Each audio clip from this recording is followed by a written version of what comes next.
Dracula. Written by Bram Stoker. Narrated by B.J.Harrison. How these papers have been placed in sequence will be made manifest in the reading of them.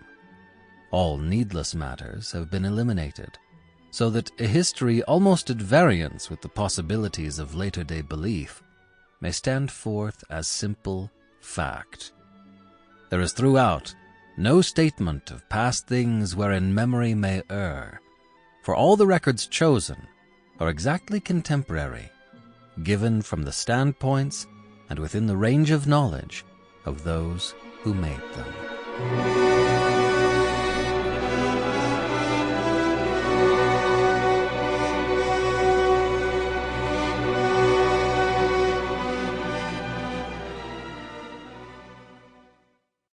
Chapter 1. Jonathan Harker's Journal. 3rd of May, Bistritz. Left Munich at 8:35 p.m. on May 1st, arriving at Vienna early next morning. Should have arrived at 6:46, but train was an hour late. Budapest seems a wonderful place, from the glimpse which I got of it from the train, and the little I could walk through the streets. I feared to go very far from the station, as we had arrived late and would start as near the correct time as possible. The impression I had was that we were leaving the west and entering the east.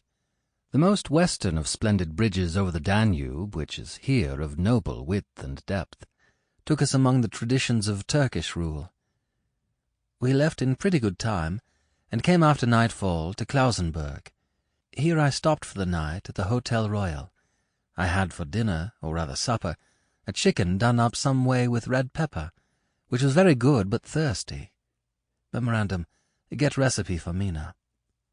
I asked the waiter, and he said it was called paprika Händel, and that, as it was a national dish, I should be able to get it anywhere along the Carpathians.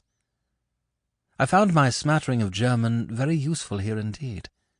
I don't know how I should be able to get on without it. Having had some time at my disposal when in London, I had visited the British Museum, and made search among the books and maps in the library regarding Transylvania. It had struck me that some foreknowledge of the country could hardly fail to have some importance in dealing with the noblemen of that country. I find that the district he named is in the extreme east of the country, just on the borders of 3 states, Transylvania, Moldavia, and Bukovina, in the midst of the Carpathian Mountains, one of the wildest and least known portions of Europe. I was not able to light on any map or work giving the exact locality of the Castle Dracula, as there are no maps of this country as yet to compare with our own Ordnance Survey maps, but I found that Bistritz, the post town named by Count Dracula, is a fairly well-known place. I shall enter here some of my notes, as they may refresh my memory when I talk over my travels with Mina. In the population of Transylvania there are 4 distinct nationalities, Saxons in the south, and mixed with them the Wallachs, who are descendants of the Dacians, Magyars in the west, and Sekes in the east and north.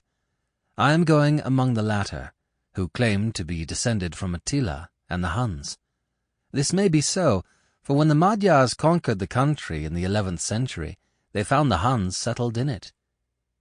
I read that every known superstition in the world is gathered into the horseshoe of the Carpathians, as if it were the centre of some sort of imaginative whirlpool. If so, my stay may be very interesting. Memorandum, I must ask the Count all about them. I did not sleep well, though my bed was comfortable enough, for I had all sorts of queer dreams.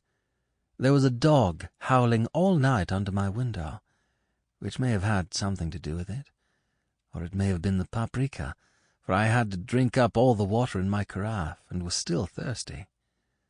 Towards morning I slept, and was wakened by the continuous knock. Sample complete. Ready to continue?